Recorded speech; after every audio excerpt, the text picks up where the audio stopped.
எங்களோடு இணையுங்கள். கர்த்தர் நாமத்தை நாங்கள் ஒன்றாக மகிமைப்படுத்துவோம். ஆமென். இதனாலும் இணைந்திருக்கிற கேட்டுக்கொண்டிருக்கிற அன்பு நேயர்களுக்கும் இந்த ஊழியர்களுக்கும் கர்த்தருடைய நாமத்தில் நான் வாழ்த்துகிறேன். தேவன் நமக்கு பாராட்டின எல்லா கிருபையின் தருணங்களுக்காக என் தேவாய் தேவனை சோசரிக்கிறேன். இந்த வேளையிலும் தேவன் பாராட்டின கிருபைக்காக நன்றி செலுத்தி ஜெபித்து துதித்து நாங்கள் வார்த்தையின் வெளிச்சத்துக்கூடாய் கடந்து செல்வோம். ஜெபிப்போம். எங்களை எப்பொழுது நேசிக்கிற நல்ல தகப்பனே, இந்த நல்ல வேலைக்காக சோஸ்திரம் மீண்டுமாக எங்களை இணைத்தீரே. இந்த வானொலிக்குள்ளாய் சங்கமிக்க வைத்து நித்திய வெளிச்சத்தின் பகுதியில வார்த்தையின் வெளிச்சத்தோடு இணைய கிருபை பாராட்டி நீங்கள் எப்ப எல்லா தருணங்களுக்காம், தயவுக்காம், இரக்கத்துக்காம், கிருபை நேரங்களுக்காம் நன்றி ஆண்டவர். இது நீங்க முன்குறித்த நேரங்கள் இவர்களை அழைத்தீரோம். அவர்களை முன்குறித்து அழைத்து வந்திருக்கிறீங்க. அதுக்காக சோஸ்திரம் தேவாய் தேவனை உயர்த்துறேன் ஆண்டவர். அப்பா அவருடைய நாமத்தினால வந்து நிக்க எங்களுக்கு பாராட்டு நல்ல தயவுக்காய் சோஸ்தரிக்கிறேன். இந்த நாளிலும் இந்த ஊழியத்தை ஆசிரியத்தை ஜெபிக்கிறோம் இயேசுவின் நாமத்தினால. அப்பா இந்த வார்த்தையின் வெளிச்சத்தின் பகுதியை ஒப்பு கொடுக்கிறோம் ஆண்டவர். அப்பனே வெளிச்சத்தில் அநேக உள்ளத்திலும் இல்லத்திலும் வெளிச்சம் கொடுக்க, விடுதலை பெற்றுக்கொள்ள, வெளிப்பாடுகளை கற்றுக்கொள்ள உதவி செய்யுங்க. விடுதலை வெளிச்சமாக மாறட்டும் இந்த வார்த்தையின் வெளிச்சம். அப்பா பாவட கரத்திலே ஒப்புவிக்கிறோம் அப்பா. ஒவ்வொருத்தரையும் கேட்கிற உள்ளங்கள், மறுவழிப்புல கேட்க போற உள்ளங்களை ஆசீர்வதிங்க அப்பா. இந்த வார்த்தைகள் ஒருவனை திரும்புவதில்லை, வெளியே செய்து பலனை கொடுக்கிற வார்த்தைகள் ஐயா, கணுக்களை ஊனையும் பிழைக்கிற வார்த்தைகள், வேதையை ஞானியாக்குற வார்த்தைகள், இருபுறம் கருக்குள்ள பட்டயமான வார்த்தைகள் என்னையும் வெளிப்படுத்தும். நீ அப்பா தகப்பனை உடைத்து உருவாக்கி உமக்கு என்று மகிமைப்படுத்துற பாத்திரமா விளங்க செய்யுங்க ஆண்டவர். உடைய கரத்தில் அர்ப்பணிக்கிறோம் ஆண்டவர். உடந்து வழிநடத்தும், கற்றுக்கொடும், பயன்படுத்தும். நீங்க எவ்வளவு வேணும் பெருகணும், நான் சிறுகணும். இயேசுவின் நாமத்தை செபிக்கிற நல்ல பிதாவே, ஆமென். கதனாமைக்கு ஒரு பாடலை பாடி நாங்க வார்த்தை கூட கலந்து சொல்வோம். எங்கப்பா போவேன் உங்க பிரசன்னத்தை விட்டுட்டு, எப்படி வாழுவேன் உங்க சமூகத்தை மறந்து. எங்கப்பா போவேன் உங்க பிரசன்னத்தை விட்டுட்டு, எப்படி வாழுவேன் உங்க சமூகத்தை மறந்து. அப்பா நீங்க எனக்கு இருக்க பயம் இல்லையே, என் தகப்ப நீங்க சுமந்து செல்ல கலக்கமில்லையே. அப்பா நீங்க எனக்கு இருக்க பயம் இல்லையே, என் தகப்ப நீங்க சுமந்து செல்ல கலக்கமில்லையே. நீங்க போதும், நீங்க போதும், நீங்க போதும், நீங்க போதும், நீங்க போதும், நீங்க போதும்.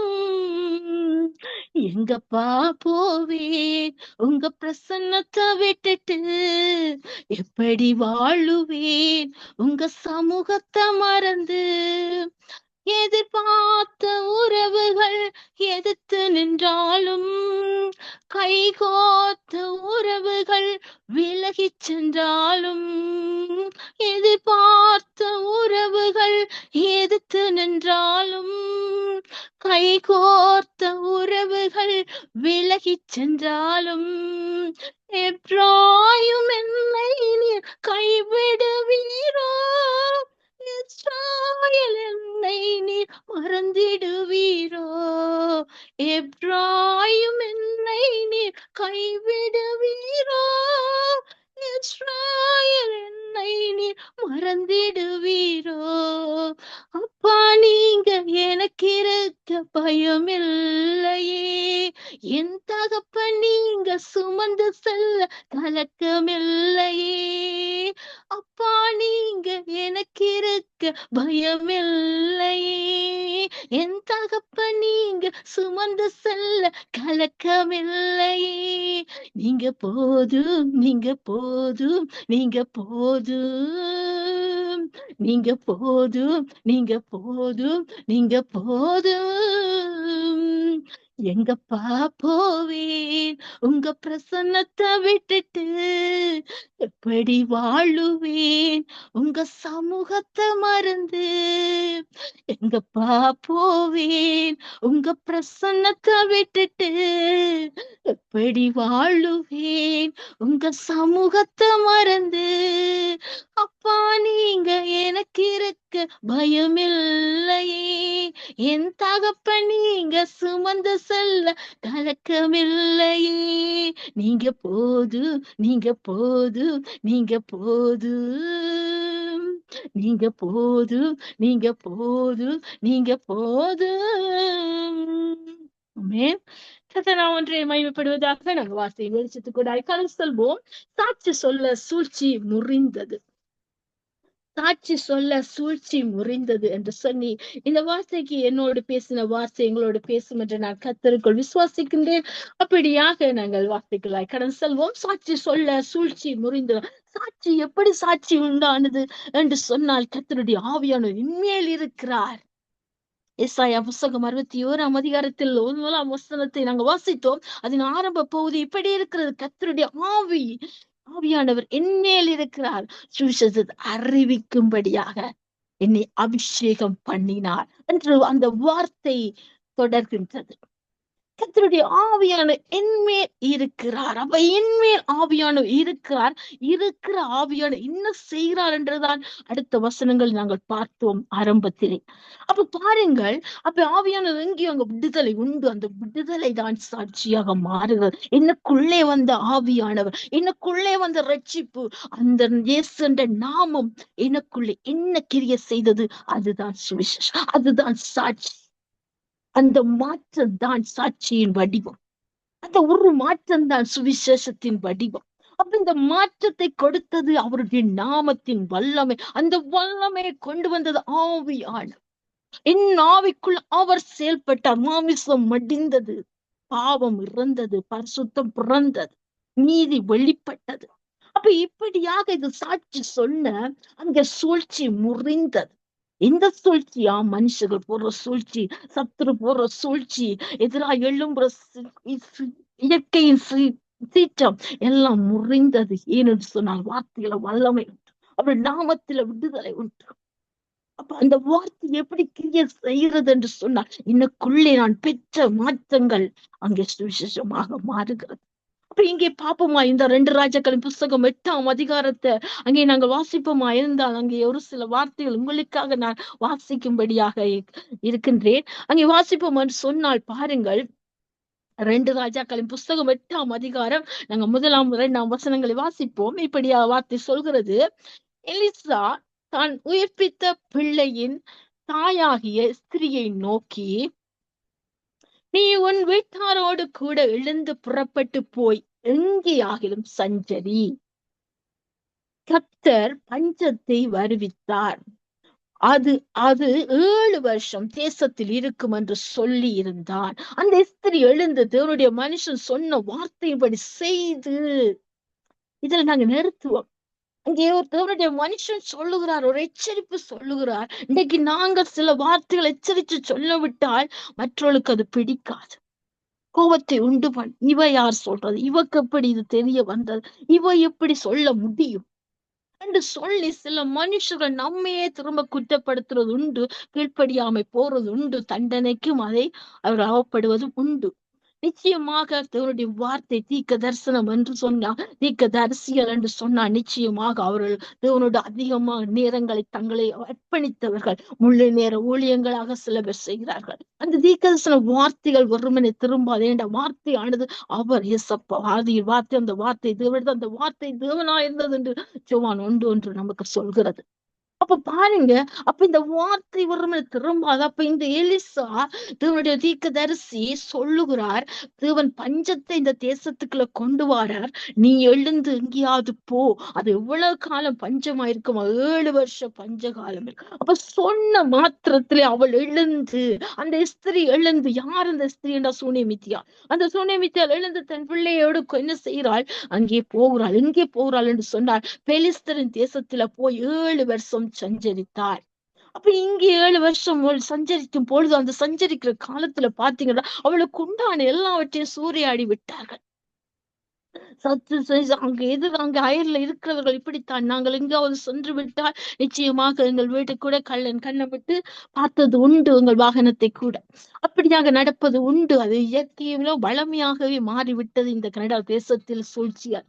ஆனாலும் கர்த்தர் நல்லவர், தன்னுடைய வெளிச்சத்தின் பாதையில் நம்மை நடத்தி வெளிச்சம் கொடுத்து சூழ்ச்சியை முறியடித்தார். நான் வெளிச்சமாய் நான் ஒளியாய் இருக்கிறேன் சொல்லி. அப்ப அந்த வெளிச்சம் கொடுக்கிற தகப்பன் என்ன செய்கிறாராம், அந்த சூழ்ச்சி அப்படியாக அவளுடைய எல்லாவற்றையும் எடுத்துக்கொண்டு போய்விட்டார்கள்.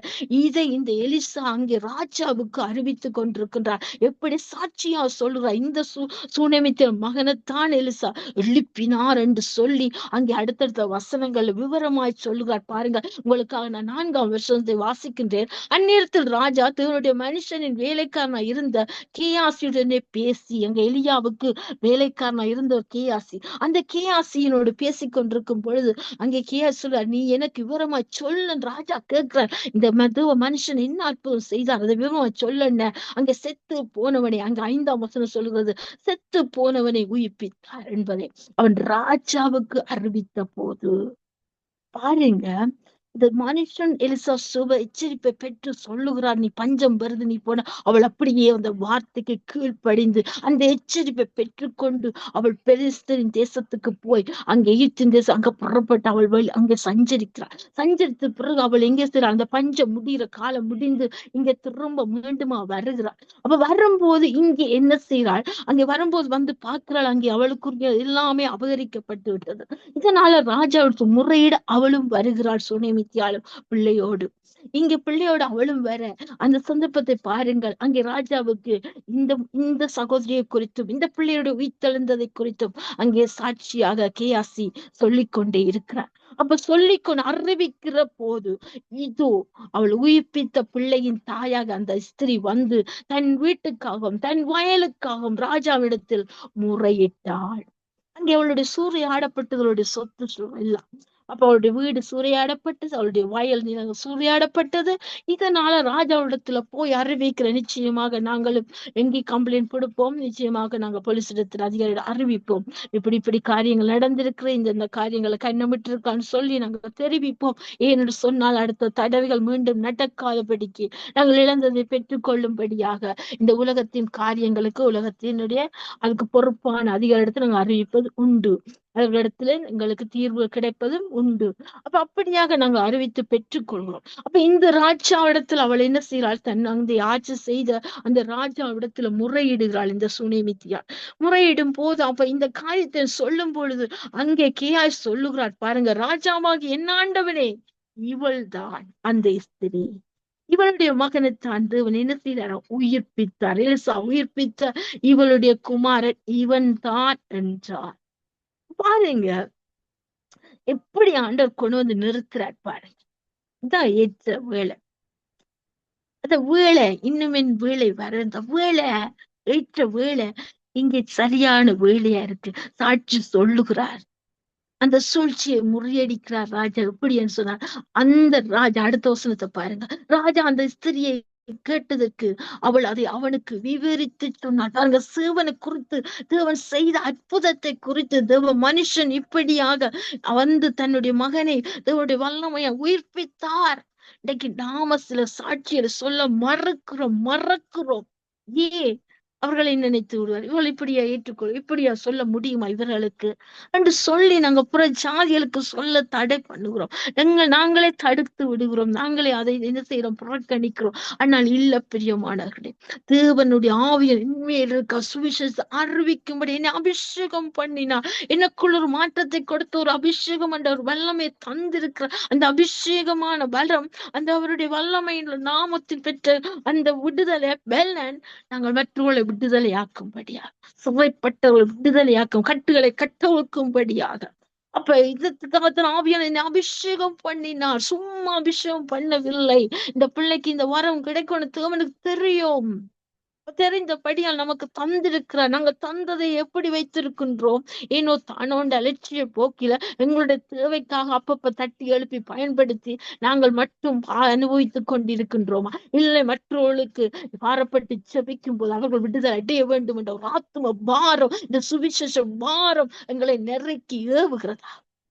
எங்களை ஆவியான நடத்தும்படி நாங்க விட்டுத்தான் கொடுக்கிறோம். அந்த பெற்ற அபிஷேகத்தை அனல் மூட்டி எழுப்புறோம். தட்டி தட்டி எழுப்பும் பொழுதுதான் அது கட்டி கட்டி எழுப்பப்படும், தேவனுக்குள்ள நெருங்க வைக்கும், இன்னும் நெருங்கி உறவாட வைக்கும். அவருடைய வல்லமை இன்னும் வெளிப்பட்டு வரங்கள் செயல்பட்டு இன்னும் வரங்களை அவர் கூட்டி தருவார். இன்னும் கனிகள் செயல்பட்டு இன்னும் கனிகளால் நிரப்புவார்.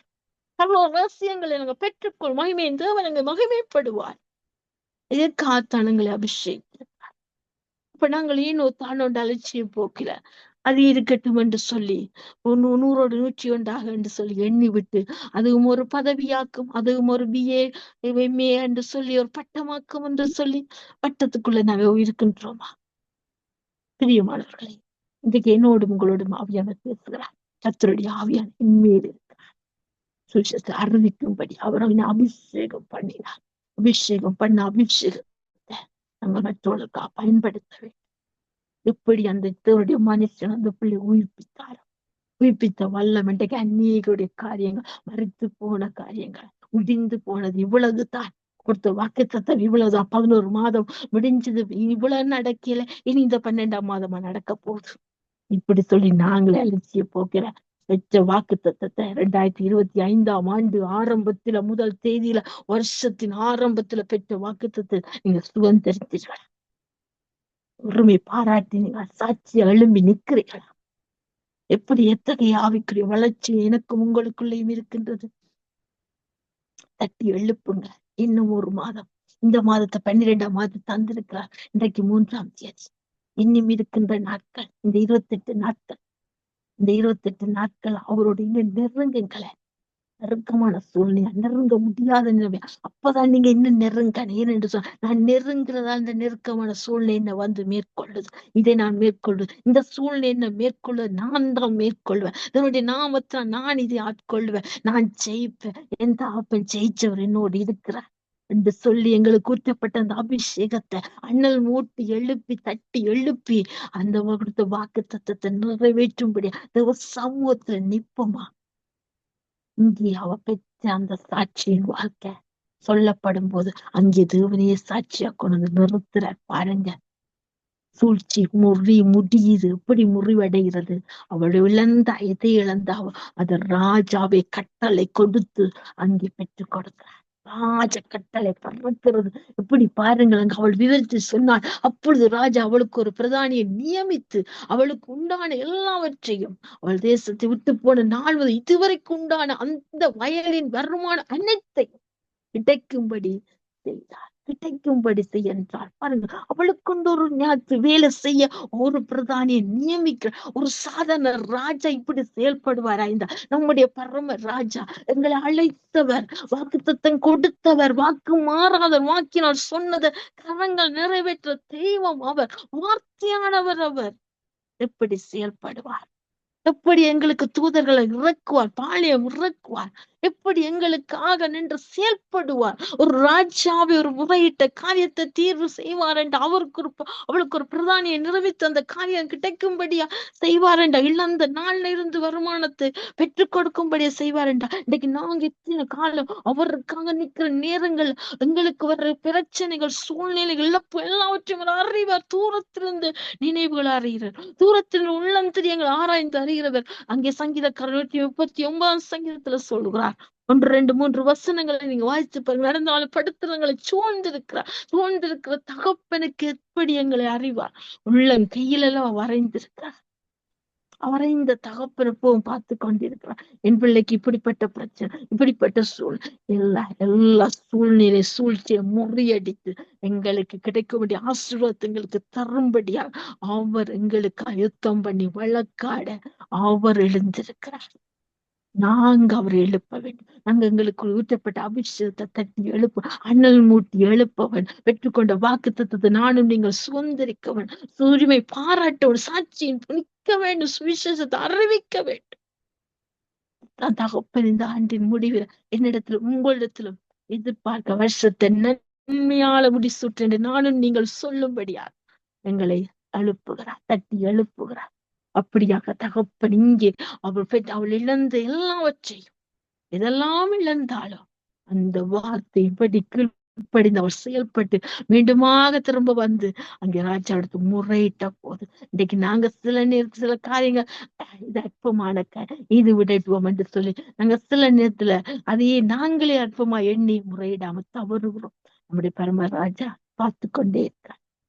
என் பிள்ளைய என்ன செய்யுது, என்னிடத்துல அழைச்ச பிள்ளை என்னை நோக்கி அழைக்குதா, இந்த காரியத்தை குறிச்சு ஏதாவது செய்யுதா, முன்னெடுத்து செல்கிறதா என்று பாக்குறாரு. அப்பா, நாங்க சொல்லாம 4 மனுஷரிடத்துல சொல்லி கண்ணீர் விட்டுட்டு கதறி போட்டு விட்டு விடுகிறோம். அலட்சிய போக்கில. அப்படி அல்ல பிரியமானவர்களே. எங்களுக்கு ஏது இழந்தார் ஈத்து நாங்க அவரோட சமூகத்துல கொண்டு போய் முறையிட்டு அவரோடத்துல சோத்திரத்தோடு எல்லாவற்றையும் நாங்க தெரியப்படுத்தும் போது அவருடைய எல்லா புத்திக்கு மேலான தேவ சமாதானத்தை எங்களுக்கு முதல்ல தருகிறார். எச்ச வேலையில எங்களை உயர்த்தி நடத்துவார். எல்லா காரியங்களும் ஒவ்வொரு தீர்வை கொடுத்து எங்களை ஆசீர்வதித்து நடத்துற தகப்பன் தான் வாக்கு கொடுத்து இந்த சுனிமித்தால் பெற்றுக்கொண்ட ஆசுவாத்தை நாங்களும் பெற்றுக்கொள்ள என்னை உங்களை அழைத்திருக்கிறார். கொடுத்த வாக்குத்தத்தத்துக்கு நம்மை அர்ப்பணிப்போமா? அவர் கொடுத்த வாக்குத்தத்தை நிறைவேறும்படியா அவருடைய சமூகத்துல பாதத்துல அமர்ந்திருந்து அவரை தேவனென்று அறிவோமா? ஏண்டா வாக்கு கொடுத்த வாக்கு மாறாதவர் இந்த ராஜா இப்படி செய்து அந்த பெற்றுக் கொடுப்பாருண்டா.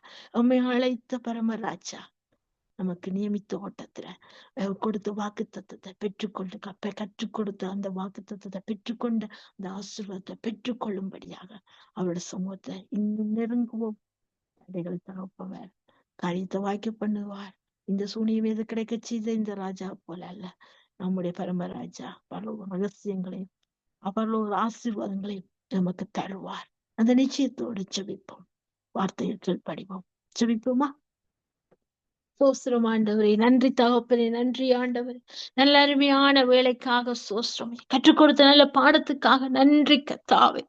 தகப்பனே, இந்த சூனிமித்தியால் ஆண்டவரே உடைய வார்த்தை கீழ்பட்டு எச்சரிப்பின் வார்த்தை கீழ்பட்டு நடந்து ஐயா தகப்பனே ஆசீர்வாதத்தை பெற்றுக்கொண்டாள் கத்தா. இழந்ததை எல்லாம் மறுபடியும் வந்து பெற்றுக்கொண்டாள். இன்றைக்கு நாங்க ஆண்டவர் உம்முடைய வார்த்தைக்கு கீழ்ப்படிந்தவர்களா இன்னும் உம்மை நெருங்கவும் உங்களுக்கு வருகிற எல்லா காரியங்களையும் உமக்கு தெரியப்படுத்தும். நாங்கள் அலட்சிய போக்கு அற்பமாய அசட்டை பண்ணி விடாதபடி உடைய சமூகத்தை அப்பா உமக்கு கீழ்ப்படிந்தோம். உமக்குள்ள பயத்தோடு உம்முடைய சமூகத்தை வாஞ்சித்து உங்களை பாதத்துல பணிந்திருந்து எல்லாவற்றையும் சோத்திரத்தோடு தெரியப்படுத்தி நீங்க அழைத்தவர் உண்மை உள்ளவர், நிர்வாக்கினால் சொன்னதை கரங்கள் நிறைவேற்ற தெய்வம் இந்த சுனிமியத்திற்கு இந்த ராஜா செய்வாராய்ந்தா.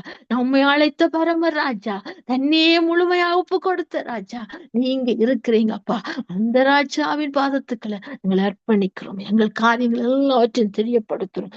நீங்க கொடுத்த வாக்குத்தத்தை நிறைவேற்ற வல்லவராயிருக்கிறீர். இந்த மீதியான நாட்கள்ல நாங்க சுகந்தரித்து சாட்சியாய் நிற்க அந்த சுவிசேஷத்தை அறிவிக்க எங்களுக்கு கிருபை தாங்காண்டு. கர்த்தருடைய ஆவியன் மேல் இருக்கிறார், ஒவ்வொரு மேலும் இருக்கிறார். அந்த ஆவியானவர் எங்களுக்கு ஆவியின் வரங்களையும் ஆவியின் கனிகளையும் கொடுத்து மகிமையின் பாத்திரமா நீங்க மகிமைப்படும் பாத்திரமா எங்களை விளங்க பண்ணுவீராங்க. இந்த விசுவாசத்தோடு நெருங்கவும் நெருக்கமான சூழ்நிலை உடைத்தறியவும் மனுஷபுற சூழ்ச்சிகள் சத்துருபுற சூழ்ச்சிகளை முறியடித்து சாட்சியின் பாத்திரங்களாய் விளங்க செய்வீரா. நீங்க அப்படி செய்ய போற கிருபைக்கா நன்றி அப்பா. கேட்டுக்கொண்ட ஒவ்வொரு உள்ளங்களையும் அடிமையை நீர் அப்படி ஆசீர்வத்து மகளை பகிர்ந்து நன்றி அப்பா. தொடர்ந்து வழி நடத்துங்க, ஆசீர்வதிங்க. மீதியான வேலை போதி உம்மிடத்திற்கிறதுல தந்து இயேசுவின் நாமத்தில் ஜெபிக்கிற நல்ல பிதாவே. ஆமேன், ஆமேன், ஆமேன்.